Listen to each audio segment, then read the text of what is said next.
Welcome to another episode of Spilling Tea with the Henna guys. In today's video, again, a little bit different, but something we have done in the past, is to see allergic reactions to conventional hair dyes. So I always want you guys to see that there's a lot of people experiencing, it's just not enough information out there.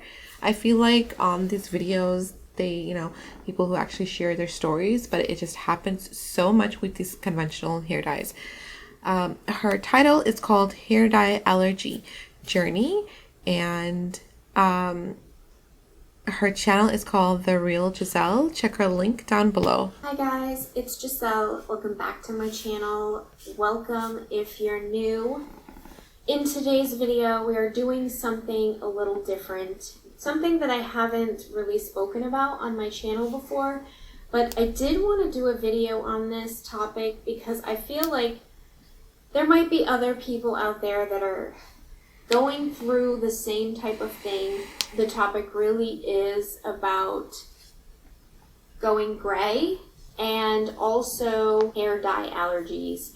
If you are a hair dye allergy sufferer and you're going gray, lots of different factors into why I wanted to do this video. So if that sounds like something you're struggling with or that you'd like a little bit more information on in terms of how others might be going through the same thing, please continue watching. Let's start off with graying. I am in my late 30s and I started graying at the very early age of 22. And it just happens. It happens to a lot of people if you're one of the lucky few who don't gray until much later in life. It's a very weird thing to happen at such a young age because you think of, going gray at a much later stage in life. It's just been something that is normal for me because I've been living with it for so long. And I dye my hair. That's how I combat the grays. I dye them. I used to pluck them out when I was in my 20s because I thought that that was the thing to do. It's not. They grow back. They grow back. They're just going to grow. Like if you're destined to have gray hair in your 20s, the gray hairs are going to come. Dyeing my hair. Every color under the sun that you can think of, I've been that color. Oh, wow. Okay. A lot of processing going on here. I really just I shouldn't say in my 30s. I would say probably the last 5 to 6 years, I've really toned down how I color my hair, and I don't try all these different colors anymore. I just kind of stick to my natural hair color, my black hair color. More time that goes by, I have to dye my hair quite frequently. 3 to 4 weeks, they're sprouting in again. They're coming in again. So dye my hair quite frequently. I'm one of those people. I go to my hairdresser. She does my hairstylist. And then because it's such a frequent thing, I would maintain my roots at home in between those salon visits. I started noticing about, I would say a good 2.5 years ago, I started noticing that on the days that I would go see my hairstylist, I get my hair dyed, do my roots or whatever, and, with hair color, it would be so itchy. But that's really all that it ever did, was it just itched. And I would talk about it to some of my friends who also dye their hair a darker color, like, oh, it gets so itchy, but, it is what it is. In a couple of days, it goes away. Last year, once we got into the end of summer months and things started opening up again, I went to go get my hair dyed like I normally do. And later that night, again, very itchy like it normally happens. And then I woke up the next morning and I was like, holy crap, what just happened? That next morning, I was a horrible mess. I looked like I had been in a boxing fight.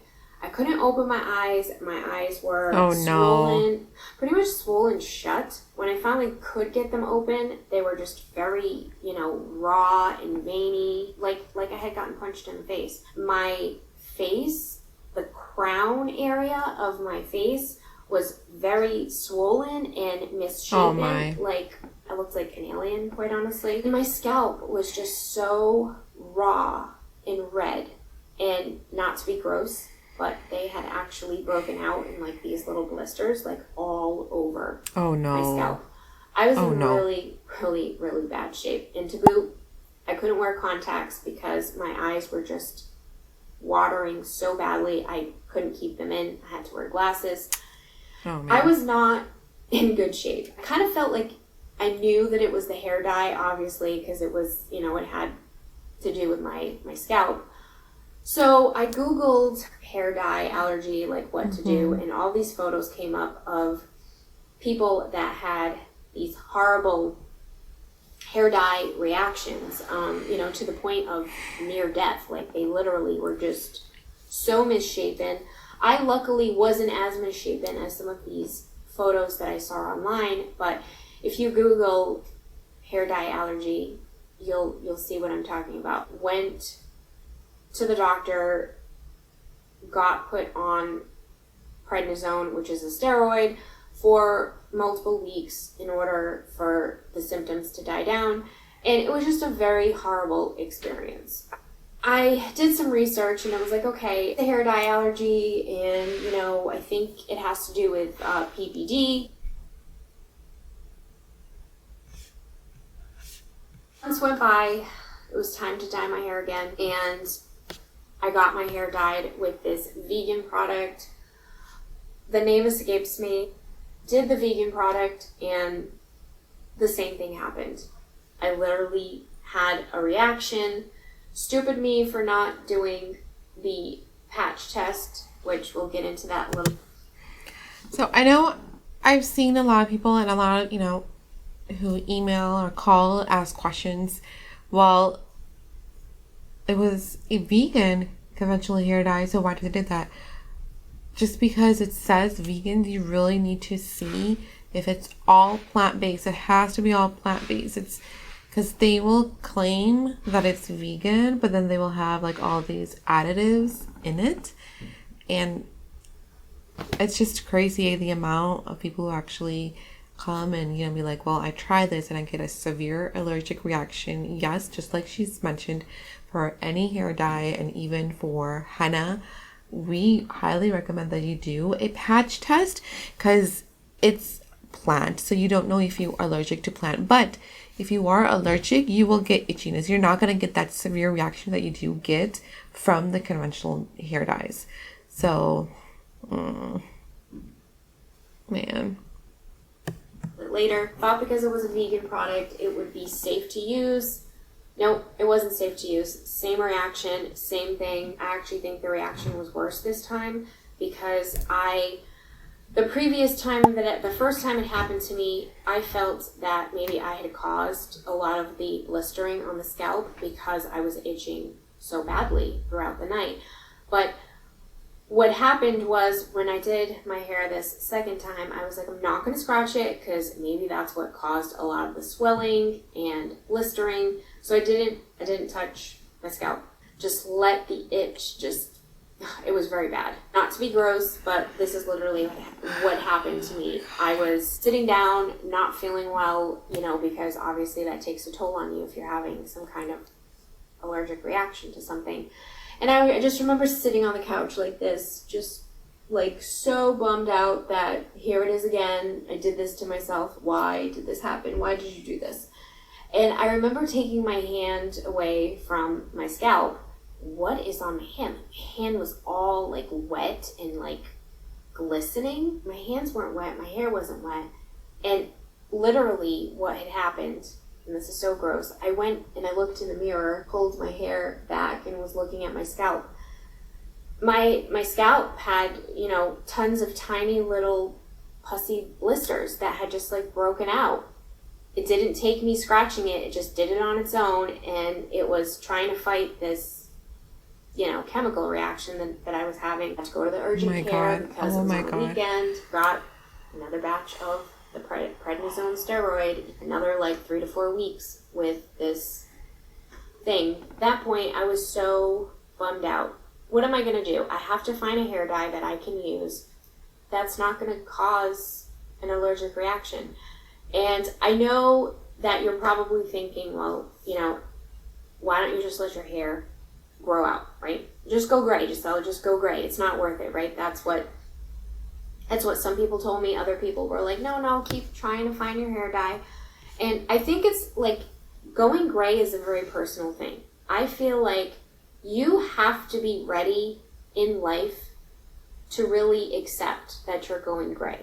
Or I feel like that's how it was for me. Like, I was not at a place in my life where I was accepting the fact that I was going to be completely gray. I think that I could have learned to be gray. Like, I think I can learn to be gray, and it will take a lot of time and effort for me to accept it. But at that time, I just was not ready to be gray. I couldn't accept it. I'm like, I'm not in my 40s yet. I feel like for me, especially, and I know that hair is just hair, right? Like, hair is just hair. You cut it, it grows back. You dye it another color. There are people out there that have, illnesses that unfortunately, they lose their hair, and that's a very unfortunate thing. For me, I feel like my hair is very much a part of my identity. I feel like it's a huge part of my identity. I feel like when people, like my friends and my family, when they think of me, curly black-haired girl, right? The first thing that people notice is the curly hair. I think that's why it's so difficult for me to be like, I'm not going to be able to have black hair anymore. I'm going to have gray curly hair. I just didn't know how to accept that. I decided to go on this like hair dye journey. And what I did was I took some time away from going to my hairstylist, who is a friend of mine. And the reason why I did that is because I didn't want to put the burden on her of having to find something that worked for me. Having to go to the store. It's honestly, I do these type of videos for you guys, but it's very, very, it is really hard to keep on watching these videos because what they go through, you should not be going through such, and I hope she found her hair dye.